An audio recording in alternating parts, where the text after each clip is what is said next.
Hello guys, welcome to my YouTube channel initial to infinity.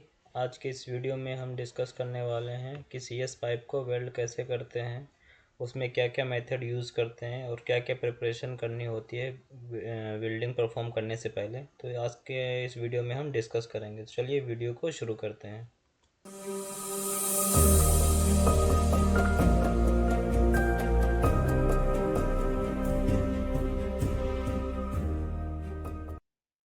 What is carbon steel pipe?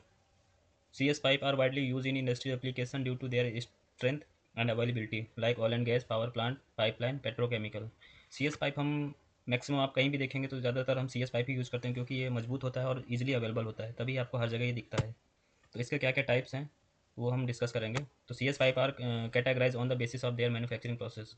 इसके manufacturing process के behalf पे हम discuss करेंगे कितने type के होते हैं। पहला हमारा seamless pipe, made for a solid billet by the spicing resulting in no weld seam, ideal for a high pressure temperature task. ये हमारा सीमलेस पाइप होता है। इसमें हमारा क्या है, एक सॉलिड मेटल होता है। सॉलिड बार को हम अंदर से ड्रिल करके या फिर अंदर का पार्ट जो होता है, अंदर सॉलिड पार्ट से उसको हम रिमूव करते हैं। वो हमारा एक हॉलो सेक्शन मिलता है, जिसे हम सीमलेस पाइप बोलते हैं। ERW electric resistance welding, form by rolling flat steel into a tube and welding the seam, common for a medium pressure application. इसमें हमारा ERW टेक्निक क्या है, इसमें हम एक फ्लैट स्टील प्लेट होता है, उसको हम रोलर के थ्रू रोल करते हैं, पाइप का शेप देते हैं और उसको फिर हम वेल्ड करते हैं, जिसे हम ERW पाइप मिलता है। LSAW longitudinal submerge arc welding, made for a bending a flat plate into a pipe and welding a longitudinal seam use for a large diameter and high pressure. Same जैसा हमारा ERW होता है वैसे ही same इसमें भी एक flat plate का use करते हैं और उसको हम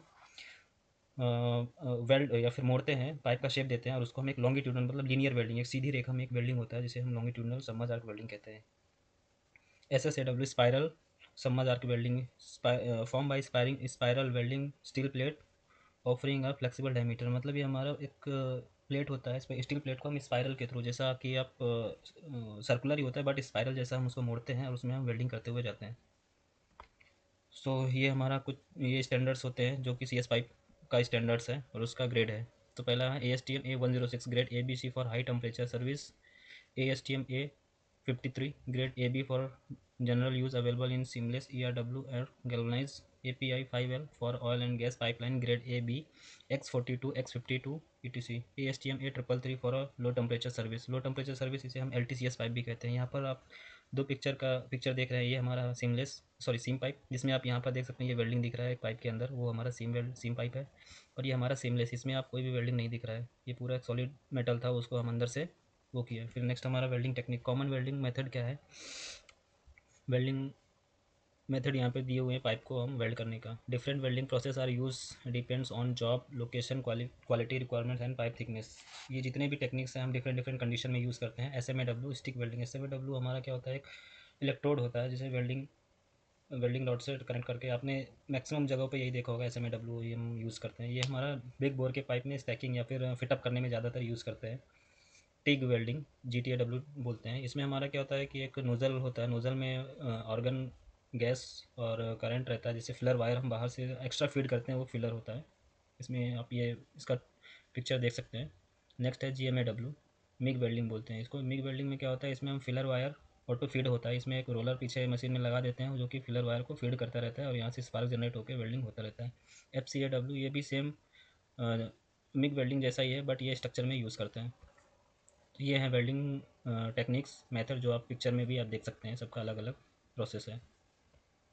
SMA stick welding, stick welding is widely use for fixed work. E6010 is use for root pass and E7018 for filler and capping. जब अगर हम कोई भी पाइप को अगर हम वेल्ड कर रहे हैं, अगर हम ये इस SMA टेक्निक से यूज़ करके वेल्ड करेंगे, तो पहले हम जो पहली लेयर अगर हम जो वेल्ड करते हैं उसको हम रूट बोलते हैं। रूट हमारा E6010 फिलर का होना चाहिए और उसके बाद जितने भी लेयर रहेंगे वो हमारा E7018 का यूज़ करेंगे। फिर हमारा है टिग वेल्डिंग, GTAW बोलते हैं। TIG welding provides excellent penetration and clean root specially for critical piping system, high quality root pass, clean weld and filler हमारा कौन कौन सा यूज होता है, ER70S2 और ER70S6। मोस्टली जितने भी पाइप वेल्ड करते हैं SS या फिर CS का, हम ज़्यादातर टिग वेल्डिंग या फिर GTAW ही यूज़ करते हैं, क्योंकि ये हमारा वेल्डिंग बहुत ही अच्छा क्वालिटी का होता है और डिफेक्ट आने के चांसेस बहुत ही कम रहते हैं, इसके वजह से हम ये यूज़ करते हैं।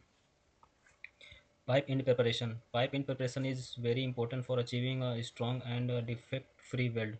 Proper cutting, bevelling and cleaning. Pipe and preparation is very important, because अगर हमारा पाइप का एंड जो है अच्छे से प्रिपेयर्ड रहेगा, उसमें कुछ कट नहीं रहेंगे, अंडर कट नहीं रहेगा, बेवल्ड अच्छे एंगल पे होगा, तो हमारा वेल्डिंग स्मूथली होगा और फिटअप भी हमारा प्रॉपर होगा। उसका जो एज है वो प्रॉपर फिटिंग एंड पाइप्स का जो एज है प्रॉपर मैच करेगा, जिससे कि हमारा जो आगे का जो क्या बोलते हैं एज है वो डिफ्यूज़ होगा वेल्डिंग के दौरान, तो अच्छा से वेल्डिंग आएगा, उसमें कोई भी डिफेक्ट आने का चांसेस बहुत ही कम रहेगा। Bevel details, correct bevel angle, root face, root gap help help help ensure full penetration during welding. Bevel angle यहाँ पर 30 है, बट 30 से 35 डिग्री हम रखते हैं। रूट फेस 1 से 1.5 mm एंड रूट गैप हमारा 3 से 4 mm का रहता है। ये हमारा बेवल डिटेल्स दिया हुआ है। क्लीनिंग एंड फिटअप, कोई भी पाइप को फिटअप करने से पहले उसको हम अच्छे से क्लीन करते हैं और उसका जो भी उसमें रस्ट है या फिर पेंट है या फिर ऑयल है उसको हम रिमूव करते हैं। Always clean the pipe end ensure proper alignment before welding. Remove rust, oil and paint, align pipe properly, tack weld 4 time. मतलब यहाँ पे हमारा दिखा रहा है, पहले हम पाइप को फिटअप करने से पहले पाइप को अच्छे से क्लीन करेंगे, उसका बेवल एंगल अच्छे से बनाएंगे, उसमें कुछ भी रस्ट नहीं होना चाहिए, ना तो उसमें शार्प एजेस होने चाहिए। फिर उसके बाद हम क्लीन करने के बाद उसका जो फिटिंग्स और पाइप का है वो प्रॉपर अलाइन करेंगे, एकदम एज टू एज अच्छे से मैच करेंगे। फिर उसके बाद चार तरफ से हम उसको टैकिंग करेंगे, जो हमारा एक फिटअप का प्रोसीजर है। फिटअप हमारा अच्छे से हो जाएगा। Welding sequence, pipe weld is done in multiple passes to ensure strength and good weld quality. यहाँ पर आप फिगर में भी आप देख सकते हैं कि कोई भी पाइप को वेल्ड करने से पहले वेल्डिंग के हमारे चार सीक्वेंस है जो कि हम यूज़ करते हैं। पहला हमारा होता है रूट पास, जो कि जो एज को डिफ्यूज़ करने में हम पहला लेयर जो होता है वो हमारा होता है रूट पास। दूसरा होता है हॉट पास, तीसरा है फिल पास, चौथा है कैप पासिंग। आप यहाँ फिगर में देख सकते हैं, ए हमारा रूट, मतलब फर्स्ट जो वेल्डिंग होती है वो हमारा ए है, जिसको हम रूट पास बोलते हैं। सेकंड है, उसके ऊपर की जो लेयर होती है उसको हम हॉट पास बोलते हैं। थर्ड लेयर जो होती है उसको हम फिलर बोलते हैं। फोर्थ लेयर हमारा जो ऊपर से हम देख पाते हैं, जो हमको सरफेस दिखता है, उसे हम कैपिंग बोलते हैं या फिर कवर पास बोलते हैं। Welding position, there are the standards welding position use for pipe welding qualification and production. पहला हमारा है 1G रोल्ड। पहला हमारा रोलिंग है, पाइप हमारा हॉरिजॉन्टल रहेगा और वेल्डिंग हमारा वर्टिकल रहेगा, जिसको हम रोल कर करके वेल्डिंग करेंगे। दूसरा है हॉरिजॉन्टल, पाइप हमारा वर्टिकल रहेगा, वेल्डिंग पोजीशन हमारा हॉरिजॉन्टली रहेगा, इसको भी हम रोल कर सकते हैं, वेल्डर के ऊपर डिपेंड करता है।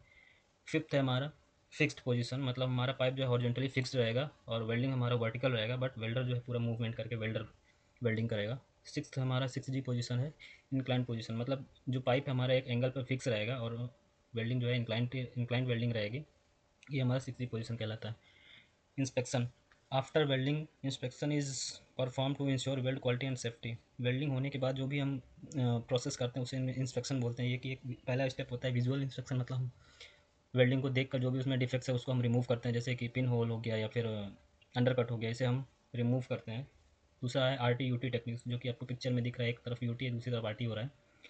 तो RT UT से हम जो अंदर के डिफेक्ट्स हैं, मेटल में जो भी डिफेक्ट्स आया है वो हम पता कर लेते हैं। और check the crack and undercuts, जो कि विजुअल में ही आइडेंटिफाई हो सकता है। आई होप इस वीडियो से आपको बहुत कुछ नॉलेज मिला होगा। तो मिलते हैं नेक्स्ट वीडियो में, तब तक के लिए बाय।